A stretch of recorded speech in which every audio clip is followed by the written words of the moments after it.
नमस्कार, मी पडलो पाटील. बांबू महान्यूजमध्ये आपल्या सर्वांचं स्वागत.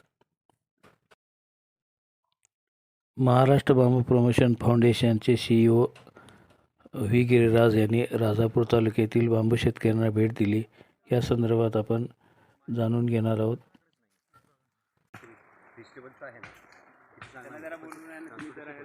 वर्षीचा बांबू आहे. याच्याही क्लॅम्प गेलेला असतो आणि व्हाईट कलर असतो. हे 3 वर्ष झालेला बांबू आहे. म्हणजे आमचे स्थानिक लोकांना याची नजरेने एकदम परफेक्शन कलर कोडिंग जरी नसलं तरी झालेले असतील तर काही काही वेळेला मग ह्याच्यातला तोडावा लागतो.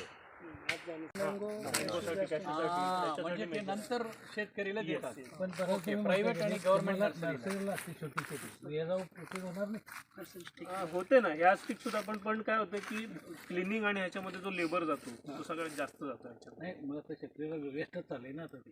हां जर पण तेच आता ते साफ करणं काढणं याच्यामध्ये त्याचा जो दिवस जाईल तर ती कॉस्टिंगमध्ये ती परवडणार. आता ह्याची जर काठी डायरेक्ट घेतली आपण आणि स्प्लिट केली तर इझिली फार्मरला म्हणजे अफोर्डेबल प्राइसला मिळून जाते.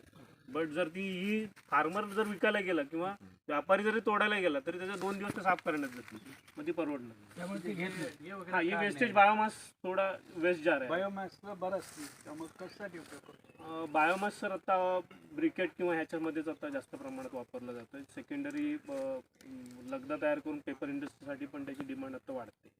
म्हणजे त्यासाठी पण चांगली ऑपॉर्च्युनिटी आहे.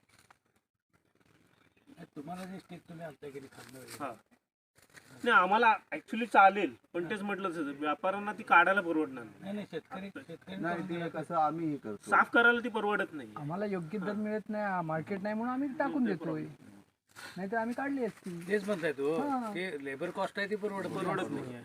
मशीन अशी अजून कोणती डेव्हलप नाही झाली की ती इझिली आपण शेडर किंवा असं की लगेच साफ काय म्हणतो ते भुसा मशीन असते बघा, लाकडाचा भुसा बनवतात त्याच्यामध्ये जर ह्याचा आपल्याला लगदा वगैरे असं तर अशीच सगळी टाकायची ही झाली रिकम्पोजिशन असल्यामुळे त्याचं खाली म्हणजे बाग स्वच्छ राहणार. बांबूची बाग तिथे काही मग हे असं जंगलात जरी लावला 3 वर्ष मेहनत केला ही जंगल बाग त्याच्यामध्ये आणि वेळोवेळी साफ करत राहतात. सात ना माझी मेहनतच असते. हे आता हे तोडलंय काय आम्ही ते 3 जण कामगार असतात माझ्याकडे, मग हे साफ करणार, हे चेपणार, त्याच्यावरती हा पाला पाचवा, थोडी माती बिती अशी पसरून म्हणजे ते कुजलं पाहिजे.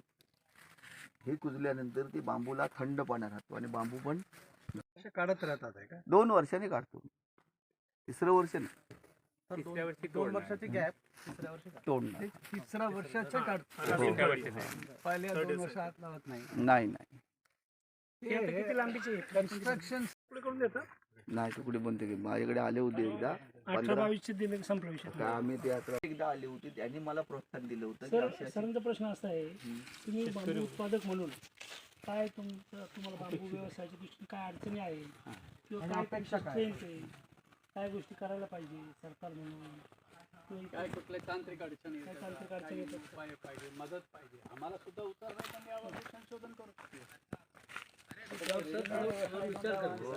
आता कसं हा एकदा व्यवस्थित जातो माल पडतो. हा आता 15,000 बांबू तोडली, 15,000चा हा सगळा व्यवस्थित गेल्या 30% गेले मला. 30% गेले आणि प्लस मला ते घेतलेत पैसे देतले 50,000 रुपये परत ते व्यवस्थित करायला पाहिजे, यूज करायला पाहिजे. मग व्यवस्थित म्हणजे बाजूला करण्यासाठी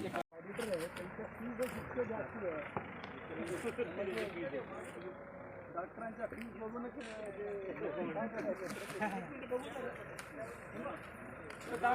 आता टाकायचं आहे. पण जे सेल्फ सस्टेन करण्यासाठी काही समजा यंत्रणा काम करतात, R&D जर करायचं असेल तर काय करायला पाहिजे? आम्ही जे रिसर्च लॅब म्हणतो ना ते हेच आहे.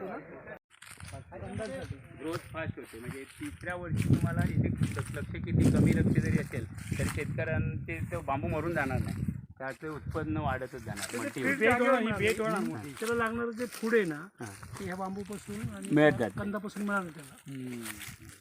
त्याचे रूट सगळे याला असतात, अवेलेबल रूट्स असतातच. ते फक्त इथून काढून दुसऱ्या जागी साईड असं ठेवतात का तुम्ही थोडा किती एरियावर येतं हे बांबू? किती एरियावर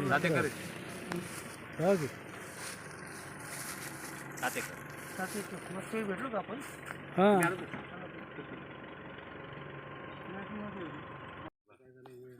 बरं बोला.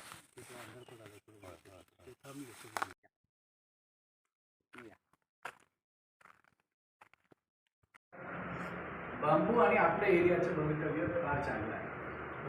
पण ते पोटेन्शियल तुम्ही आज चर्चा आहे ते 3 वर्ष, 2 वर्ष, 4 वर्ष, 5 वर्ष पोहोचू शकतो, हे निश्चित आहे.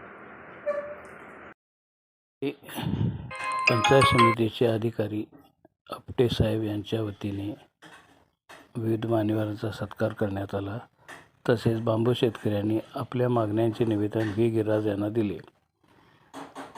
यावेळी फॉरेस्ट हाईडवे या पांगरी येथील शेतीला गिरीराज यांनी भेट दिली.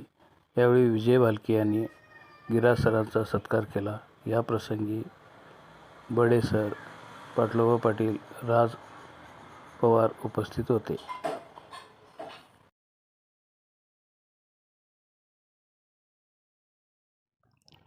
राजापूर तालुक्यातील विविध उद्योग, बांबू शेती तसेच शेतकरी या सर्वांशी व्ही गिरीराज यांनी 2 दिवसाच्या भेटीमध्ये चर्चा करून या संदर्भात विचारविनिमय केला.